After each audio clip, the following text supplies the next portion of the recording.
At the Arch, I'm Michael Calhoun, KMOX News. The following is a KMOX Sports Special. Our city, our spirit. Welcome to the City Spotlight. It's in! City goal! Now, your host, Jen Siess, on America's Sports Voice, KMOX. Well, it's been a minute for the City Spotlight here on KMOX Radio. I'm Jen Siess. I'll be your host tonight for a 1-hour show, which is frankly not enough to cover what I was originally planning for the show earlier this week. I was thinking, wow, there's a lot to cover since our last show on May 1st because there's been so many games, 7 games, I think in a 21-day stretch for City. Their 8th game will be this Saturday, of course, against San Jose at home. And I was planning just to kind of review that. Well, of course, if your head's been in the sand, then, you need to know that St. Louis City SC has changed coaches this week. A lot has happened. Players are coming back from injury. A lot of action this week for our first MLS team here in St. Louis. And we're going to focus on that this hour. Kyle Sixta is along with me in the studio, and we've got a lot to get to.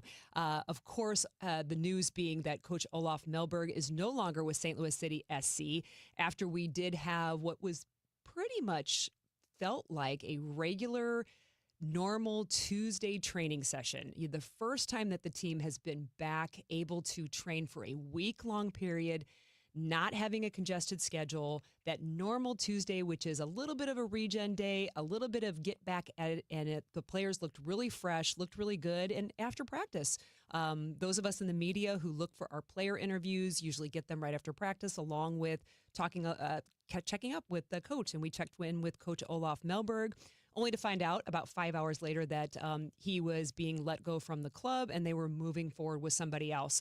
So that is the action. A lot to cover. We're going to talk about all this with several guests today. We're going to talk to Dale Schilly, as we always do. We'll check in with him about 8:20 p.m. or so. Marcelo Balboa, Apple analyst on MLS Season Pass, Apple TV. He'll join us at the bottom of the hour. And then Nate Gatter, who is kind of a St. Louis City OG when it came to KMOX Radio's coverage of the first team. He'll join me at the back end of the hour to talk about the team as well and just kind of talk about, give a perspective of how this month has gone, where we are approximately halfway through the season, and where the team needs to go from here. In light of that, St. Louis City had a press conference today. It was about 40 minutes long. That's pretty long. Lutz Van Enstiel, sporting director, talked with the media along with Diego Gigliani. He's president and GM. Spent some time answering any and all questions about what the process was. And I was fortunate. We'll play a little bit of audio from Lutz later. Matt Pauly talked with him on the earlier Sports Open Line. But I got to check in with Diego Gigliani right after the press conference to check in with him on maybe some further answering of questions and to just get his overall perspective on how the press conference went. Yeah, look, I feel that the questions were all very valid. These are questions that we ask ourselves and we've been asking ourselves for weeks. So I feel happy to have been able to share our point of view on it, hopefully answer some of those questions that otherwise people can just continue wondering about. But more than anything, what I feel now is we can close that chapter and move forward. I think that's what the team needs. That's what the staff needs. Of course, what the players need. After having wrapped up this press conference, I hope we can all now start talking about the future and look towards Saturday and hope we can start seeing some of the changes that we're looking for. Makes me wonder, just a one hindsight question, if you don't mind, is a factor. He really was here for not very long time. He moved not just across a couple of states, but across the ocean, brought his family. You've had the international experience of, when it really is time to cut ties versus sometimes you stick with somebody and it does work out. Yeah, I mean, I would say while the personal parts are obviously exist, a person moving countries, I don't think that really affects the decision. Of course, everyone knows what they're getting into in these decisions, players and head coaches when they're moving countries, staff, and there are always risks, especially in roles like head coaches. And he's been around for a long time, so I know that he doesn't expect that this could not happen at all.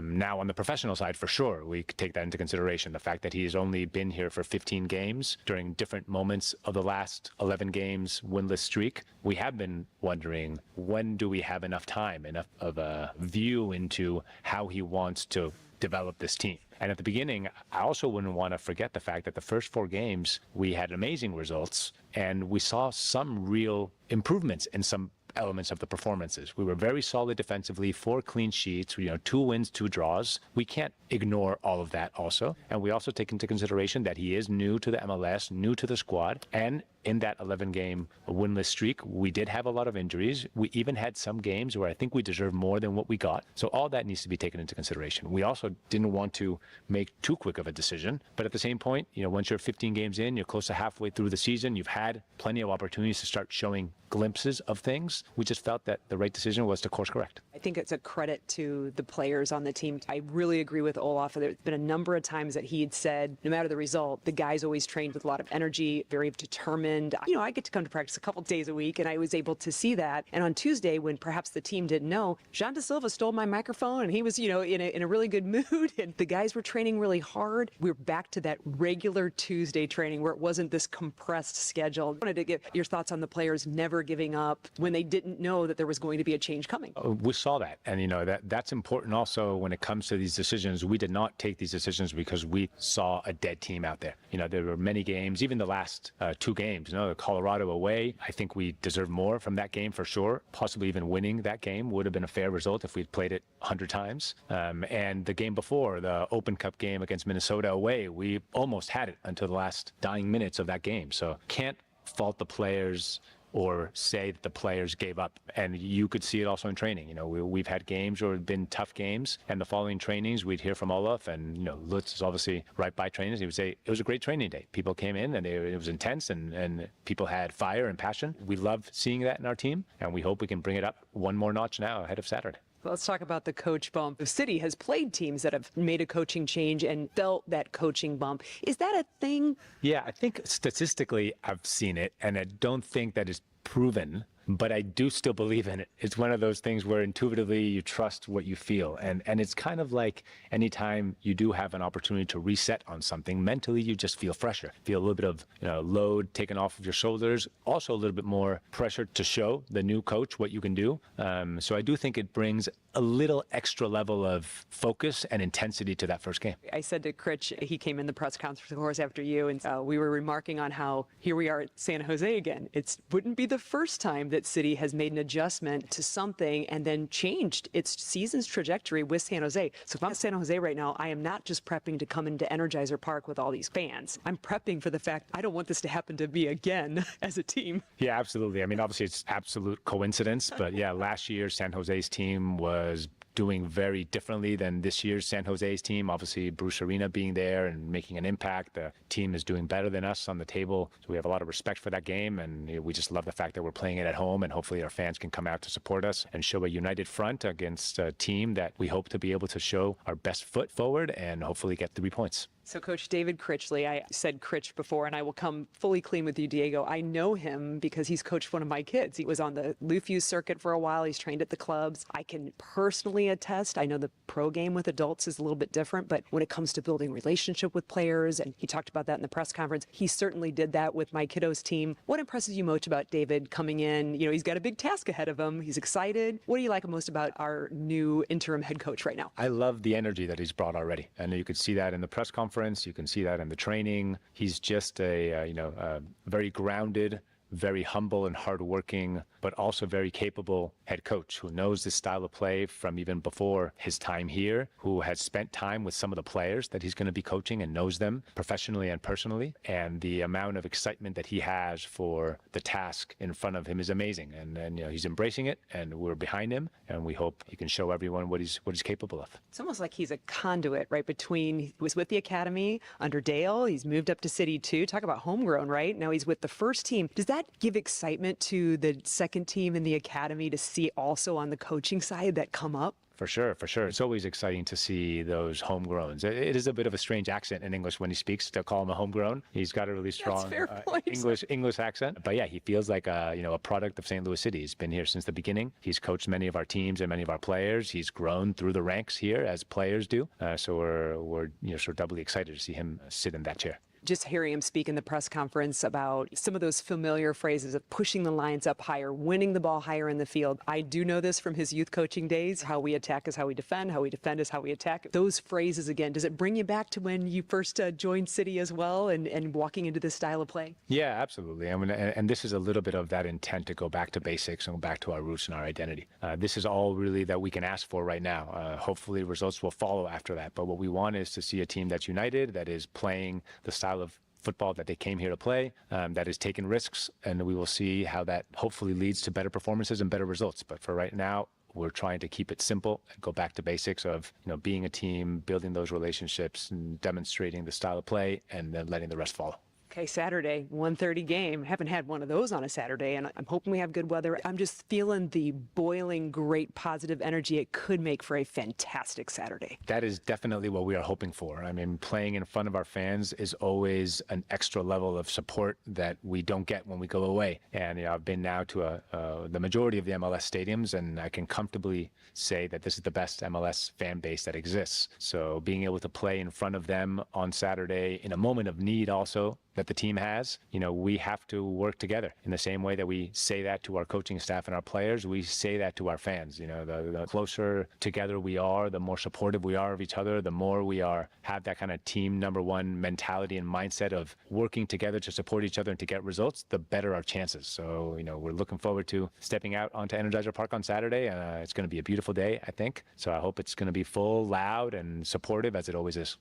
Thanks to Diego Gigliani, president and GM of St. Louis City SC, for not only doing the very long press conference that they don't normally quite go that long, but spending some extra time with me afterwards to give a little bit more insight into some of the answers to the questions about the process this week of letting Coach Olaf Melberg go, bringing in David Critchley from the City second team, City 2, and talking a little bit further about what that impact on the team will hopefully be in a positive way on Saturday versus San Jose. More to come. Dale Schilly, he's a regular on the show, St. Louis City Academy Director and local game analyst on Y98, will join us to talk a little bit further about not only City, but Dave Critchley, who used to work for Dale under City Academy. Sort of feels like a homegrown in a way from the coaching circuit. Dale's up next on KMOX. The success you've already had matters at University of Maryland.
very first try. Daphne, it is so good to see you, Daphne, which is such a lovely name. Snatching victory from the jaws of defeat. Yep, switching and saving with Geico feels just like that. Get more with Geico.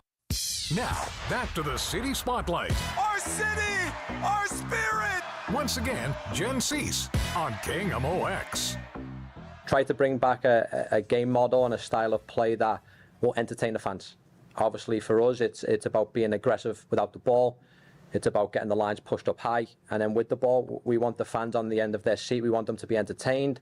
So trying to obviously talk about the game model, talk about the philosophy of the club has been the first one on the field. And then off the field, trying to build relationships with the players. I like to build relationships with the players I work with. So that's been something for the last 48 hours I've spent a lot of time with as well. That was City 2, well, kind of former City 2 head coach David Critchley, now moving to the first team to take that over, interim or caretaker, as some might call it, for the first team of St. Louis City SC. Speaking to the media today after Diego Gigliani and Lutz Pfannenstiel kind of spoke about the process of making their decision to depart, part ways with Coach Olaf Milberg and bring on David Critchley. And we'll talk a little bit further about what those decisions were. Joining me now is Dale Schilly. He's St. Louis City Academy Director, game analyst on Y98 for all City games. And Dale, it's so funny that we're talking today because I came clean in my interview with Diego Gigliani that I have a previous relationship with Critch, as I will probably default to calling him because he was a kiddo's coach at one point in time. And you were his boss. Yeah. Critch was in the academy we worked together for a couple of years. It was more with all the staff. It's more about just how we work together. And Critch is, listen to the soundbite. That's Critch. Yeah. Get the lines up, play forward, press when you can, be entertaining, try to score goals. I mean, that's no different than the way he spoke to the 17s. Yeah, and it's really nice, refreshing to hear that. And I don't think it's anything we didn't know that is basically, as sometimes Lutz Pfannenstiel says, City's DNA. But to kind of have him reinforce at the press conference, not only is he excited for the opportunity, but to clearly identify that he wants to be sure that that kind of identity is first, forward facing in front of the fans. And what a great time. It is kind of odd, interesting that San Jose happens to be our opponent once again when City has had a change in trajectory for the club.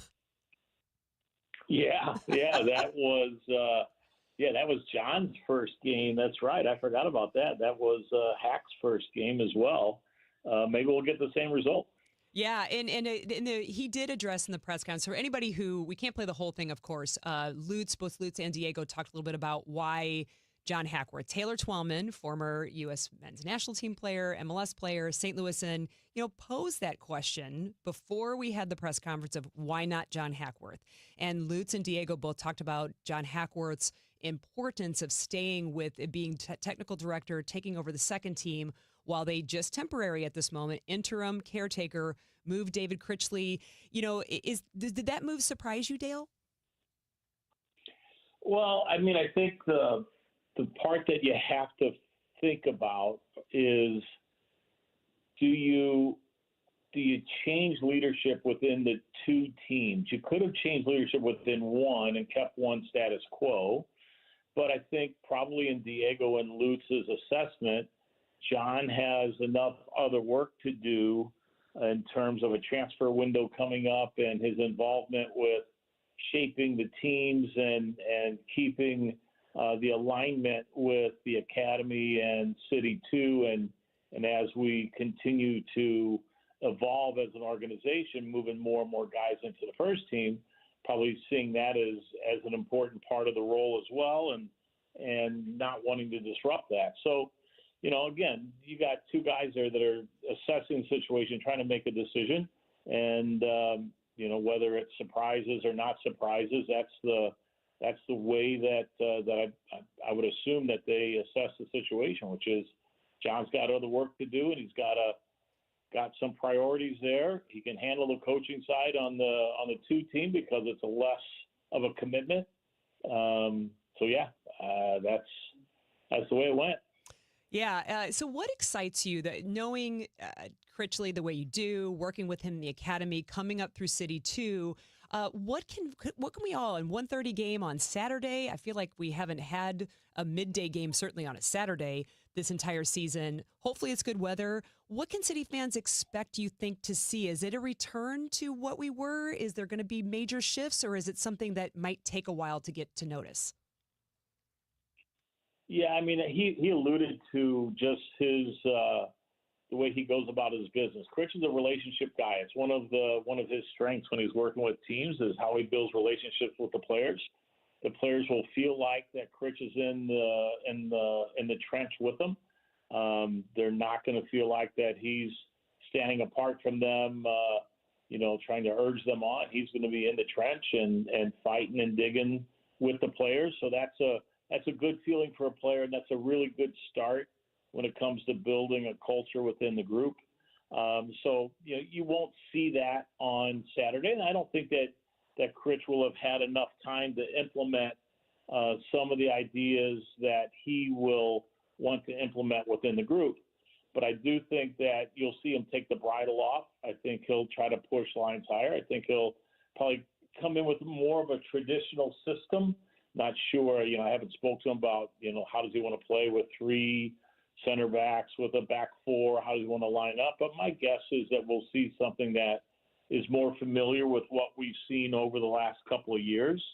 And then he is not afraid of moving some players around, that he may have some intuition or some insights on some guys that might play in a different spot than what they've played so far this year. He has no issue with making those changes and going with his gut. So we could see some positional changes. I think we'll see a system change.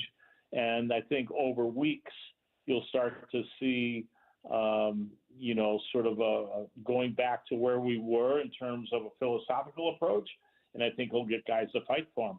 Well, I can't tell you I didn't play this part of his press conference. He did actually strongly just straight out confirm that it will be a 4-back. We're going to go to a traditional. Yeah. I don't know what the rest of the formation is going to be, but it sounds like City's going to return to the 4-back. Dale, what does that for there's tons of things you can do in front of the 4, but what does that do for City's structure when we return to something like that defensively? Well, I think the one thing is, we've talked about this in a pregame show, is when we play with three center backs and you play with two outside backs that play wide and high, your shape is big, and you're very expansive. And when you lose the ball, it's hard to get back in transition and defend. So he's going to be able to be more compact now from a defensive transition perspective. It also allows them to play with traditional wingers because they have cover behind them. You won't see Celio now. Let's say Celio, as an example, playing wide in a three center back system when he's alone and doesn't have any cover behind him. Now he can play wide in a 4-2-3-1 or 4-3-3, whatever the setup is, that has a fullback behind him, so he can take more risk going forward. So that helps. And then just from a compactness perspective, just overall defensively, it's easier to get the team compact and tight to help defend in between the lines and not allow teams to play through us. When we watched Minnesota, we had to talk about that. When we watched Minnesota in the league match up there, they played through us at will and got to the goal. And it felt like anytime they wanted, they were just able to play through our lines. And because we were, just too spread out, we couldn't get compact. All right. Thanks, Dale. Look forward, by the way, to not only seeing you on Saturday, but to hearing your first Coach's Corner interview. We, by the way, play those interviews, a player profile. Dale usually talks with the coach. And now it's going to be Dave Critchley having his first Coach's Corner on Y98, our sister station. Looking forward to hearing that on Saturday, Dale. Yeah, we might just have tea and do that. That's, a new thing with Critch. He's British. All He right. can get away with that. Thanks, Thank Dale. you. That's right. That was Dale Schilly, St. Louis City Academy Director and game analyst on all Y98 games for City SC. More to come. We're going to zoom out a little bit and get a broader perspective as well. And Marcelo Balboa, former U.S. men's national team player, you can hear him as a game analyst for MLS Season Pass on Apple TV. He'll join us to give us that broader perspective next on KMOX. Hi, I'm Andrew Suntrup. For over 30 years, St. Louis and St. Charles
where we interviewed different candidates. We had lots of meeting and looking at everything what we put in there, from the interviews directly with Olaf to the talks, to workshops, to the data. It really looked for us that this is a really, really promising connection and that it really will work out.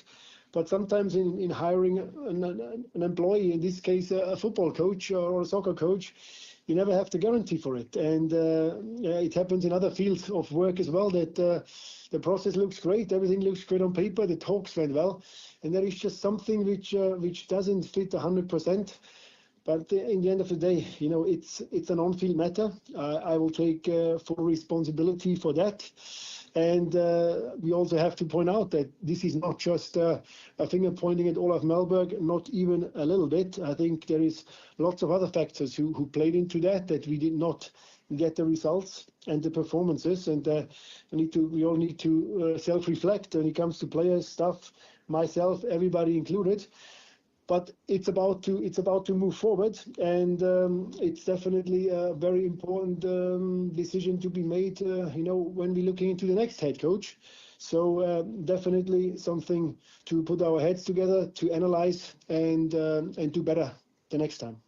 That was Lutz Pfannenstiel, St. Louis City SC Sporting Director. I'm Jen Siess here on the City Spotlight for our third segment of the show, playing that from the press conference today. And also he talked with Matt Pauley on Sports Open Line. You can find his full interview on the Odyssey app and online where all the shows are stored. So if you want to hear the whole thing, definitely go back. Matt did a great job talking to him, digging a little bit further in beyond what he and Diego said at the press conference. But they did, just like he led in that audio clip.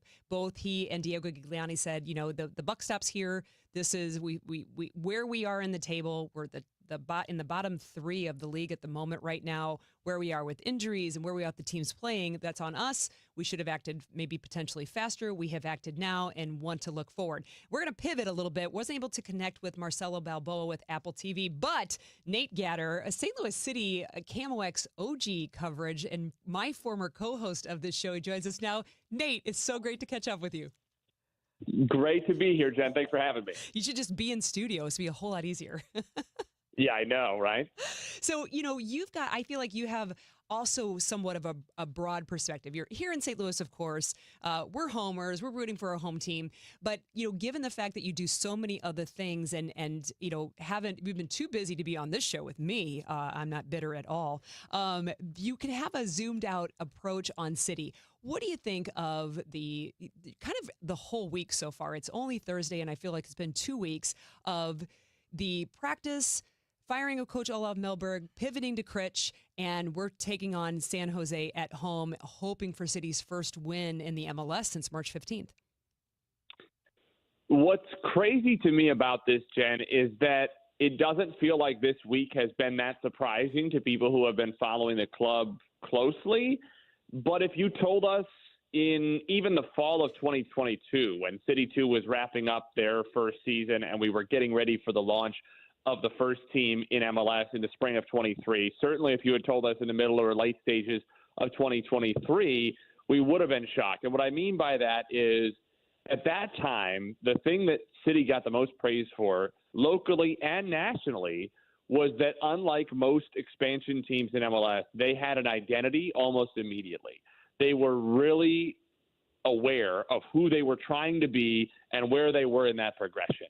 Lutz Pfannenstiel was brought in really early with a lot of runway because he needed time to build the club exactly the way he wanted to build it. They brought in some of the core pieces ahead of time and had European standouts, even the likes of Roman Berkey, making appearances with St. Louis City too, getting themselves acclimated to the city, getting themselves acclimated to the club, to the style of play. All of that was designed to have a seamless transition into the first season in MLS. Same thing with how early they hired Bradley Carnell. I think Carolyn Kindle and ownership deserved and still do a lot of credit for how that happened. How did it happen in such a short period of time, in less than 2 years? From the late stages of 2023. Let's go back to, say, at the most recent you could say the wheels started to come off would be like August, September of 2023, and then into the playoffs, obviously the alarm bells were going then. But let's say 2 years ago, May of 23, how did we get from there to here where St. Louis City have just had a week that is emblematic of a season, that is emblematic of a last year or more, in which they seem completely discombobulated, completely without identity, completely rudderless, and without a plan. And I just don't know how that happens. The things that I think of are, first of all, they just got the hire of Olaf Melberg wrong, right? We can all agree on that. The tactics were terrible. The man management, it sounds like, wasn't great. Injuries played a part in that, no doubt, much as they did in the decision, I think, to let go of Bradley Carnell at the time. But things got even worse this year. If you even just zoom in on this week, in what world, in any professional sport anywhere in the world, is it appropriate for a coach to coach training, to handle practice during the day, to sit up at a podium and answer questions in a press conference representing himself and the club hours before he's fired on a Tuesday night after business hours? That communicates to me either a total lack of awareness about anything that's going on and either too many cooks in the kitchen or not enough, and just a lack of planning, a lack of foresight, a lack of understanding of what they're trying to do and how they're going to do it, or just a lack of respect for how you should treat people. Because if we assume that they knew Tuesday morning that Olaf Melberg was fired, there was no reason for him to still be the coach through the afternoon and into the evening when he was ultimately fired. And if they didn't know Tuesday morning that he was fired, how is that possible? How are you making such a fundamental decision about the future of the club on the whims of what might happen in the afternoon and evening hours on a random day? So, and that just doesn't feel like the St. Louis City that we knew in 2022 and 2023, which was calm, calculated, self-assured, and had an eye on the long-term vision. I don't know what's causing this. I don't know. I think there is now, over the last 2 months, has developed a level of uncertainty around who's making the soccer decisions and who ultimately has the final word. I think we always assumed it was Lutz Pfannenstiel because he was the one brought in to build the club in his image. How much is Diego Gigliani a part of those conversations? Does he have the trump card? Who made the final decision? Who led the process in hiring Olaf Melberg, and who made the final decision to hire him? And will those things be the same as this new hiring process plays out? These are the questions that I have. I don't care that much anymore about what made Olaf Melberg poor as a coach. I think the results speak for themselves. What concerns me is the systemic issues that exist in the club that seem to underlie a lot of the issues that have now arisen over Melberg's tenure and have still been present, or maybe most obvious this week, because those issues, if they're not solved, are likely to persist and undermine any future hire that the club might make. So, yeah, I mean, fair point. I certainly was myself at training on Tuesday. Surprised. I had no indication that anything was going to happen. I was surprised at 7 p.m. Where does the team, Nate, go from here? Dave Critchley, I made it mention in the show a little bit earlier. I do know him from his youth coaching circuit. I think he's a great guy. You remember when John Hackworth took over, when Bradley Carnell was let go. Is Dave Critch pretty much in the same scenario? What can fans and the team hope for on Saturday with such a quick change and the fact that there are some guys returning? There were two, Nilsson and I can't remember who else. Hebert was training on his own the other day, but he was still inside training. Nilsson was out. Yadis Horn was also out, but everybody else was back. It really felt like on Tuesday, everybody's here, but we know not everybody's 90 minutes fit. If I were a fan, I would be excited about getting the players back. I think I would be excited even more so about getting the tactics and the identity back. And to me, that's probably David Critchley's first mandate is – He's a guy who's been around since the beginning, right? They hired him when the academy was first launching. He's coached at the under-16s. He's coached at the under-17s. He's coached City 2. In some ways, he is the most significant academy promotion City have had to the first team, right? Because the likes of Miggy Perez and Caden Glover and those types haven't fully established themselves. Makai Joyner now, they haven't fully established themselves in the first team yet. We haven't seen a true academy graduate in the sense that we anticipate we will see over the years to come. In some ways, David Critchley is the first academy graduate to truly make his way up to the first team. And to me, in some ways that makes him similar to John Hackworth, because we talk about how John Hackworth's role as technical director, previously as director of coaching, was about streamlining the identity of the club, making sure that all the way down to the lowest levels of the academy, up through City 2, all the way to the first team, everybody was in alignment, everybody was moving in the same direction and pulling in the same direction, and the message would be consistent for the players so that they could develop most effectively. Well, David Critchley has seen almost all sides of that now firsthand. He has coached in all of those environments, and he is going to be as well-versed as anybody, with the possible exceptions of Lutz Pfannenstiel and John Hackworth, in what the city identity is supposed to be. And I think at the very least, we should be seeing a return to that. Whether Olaf Melberg ever intended to try to support the city identity that Lutz Pfannenstiel has always envisioned, whether things just went awry at some point, it's impossible for us to say from the outside. But he made little effort, in my opinion, to play the city way. David Critchley, especially as he's aided by the return of a lot of these players who have been out injured, is going to make the effort at a bare minimum to play the city way. Now, I think that will maybe provide a good barometer of where the roster is. How much of this can be fixed with one or two transfer windows? Because Lutz Pfannenstiel has been very clear, and I think it's probably likely that he's potentially down to his last transfer window or two of grace period here, right? He's the next seat that's going to start to get warm. It's already warm, but he is the next one up. If somebody else is going to be asked to leave the club, he's going to be next, because now this will be a third full-time manager who's being hired. I will say this, and this would apply if David Critchley is ultimately elevated to be the full-time head coach or the non-interim head coach, and it would apply if there's an outside candidate who's brought in. I would like to hear from Carolyn Kindle, and I would like to hear her make a definitive statement one way or the other. To me, you only have two options here. One is to fire Lutz Pfannenstiel and say this is not working and start completely over. That is clearly not the route that she's going to take, considering that Lutz Pfannenstiel has still been up there and leading alongside Diego Gigliani these press conferences and how the club are handling this week. Clearly, Lutz Pfannenstiel is going to be a major part of the short-term future of the club. So the only other option is to make a definitive statement of support for Lutz and for his vision, and making it clear the way they always did, quite expressly, quite explicitly in 2022 and 2023. This is the vision. This is the identity. These are the objectives. This is how we're going to get there. There was never any question in 2022 and then ultimately in the first season in MLS in 2023 about what the objectives were, how the club aimed to achieve them. It was always very clear. That has all of a sudden become less clear, I think in part because it's unclear who exactly is in charge in setting that agenda.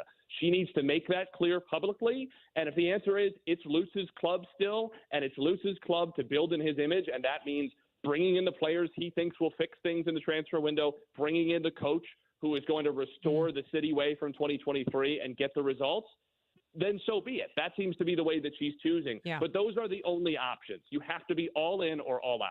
All right. Thanks, Nate. By the way, before I let you go, congratulations on graduating law school and your recent marriage. Best wishes, my friend, and hope to connect soon. Yeah, sounds good, Jen. That was Nate Gatter. He is a contributor here on KMOX for all the sports and the original co-host of St. Louis City coverage here on KMOX. We got to close out the show. That'll come up next, and we'll hear a little soundbite from Chris Durkin. That's up next on KMOX.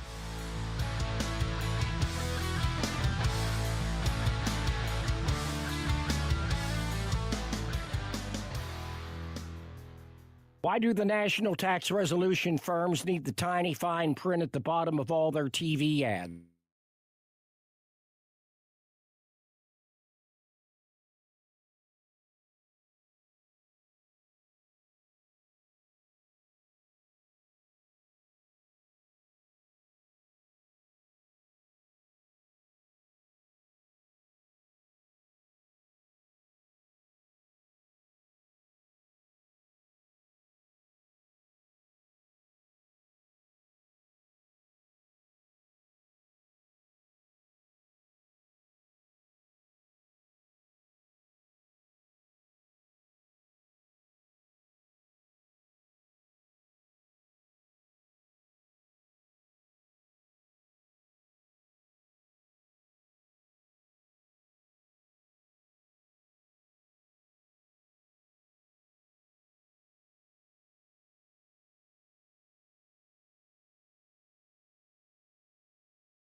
Short one. And the reason is because we've had such a great packed show. Started off the show talking with Diego Gigliani. That was recorded from just earlier today, but after the press conference. So getting to hear from City's president and GM about a little bit further into what he was thinking after the press conference. Heard a little soundbite from Lutz Pfannenstiel. Of course, Dale Schilly, City Academy Director, speaking on the promotion, elevation, if you will, of Dave Critchley from City 2, and he'll be heading up the first team here on Saturday. And Nate Gatter, of course, visiting with us and giving us his perspective, kind of broadly, but still St. Louis native, on the teams, where they are now and where they need to go. Somebody else I caught up with was Chris Durkin, St. Louis City midfielder who's returning from injury. And here's a little teaser on what he's going to talk about in the City player profile on Y98 on Saturday.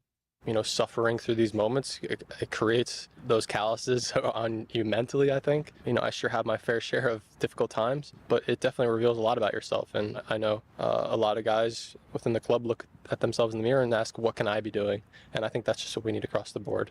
More and more guys just continuing to take accountability. Really positive that we can turn it around. And we definitely have enough time. 2-3 wins, and we're right back in it. Like, if you look at the training sessions today, guys are working really hard. And to me, that translates into a game on Saturday. So we keep putting work on the field here, pushing the guys. You see a lot of guys coming back now that are healthy. So I'm really optimistic.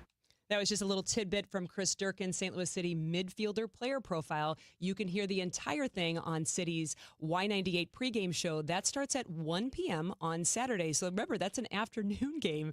A 1:30 p.m. start. At 1 o'clock, we'll play that pregame. You'll hear for the first time from Coach David Critchley, it's Chris Durkin, and more. Thanks for joining us on the City Spotlight right here on KMOX, and stay tuned for more.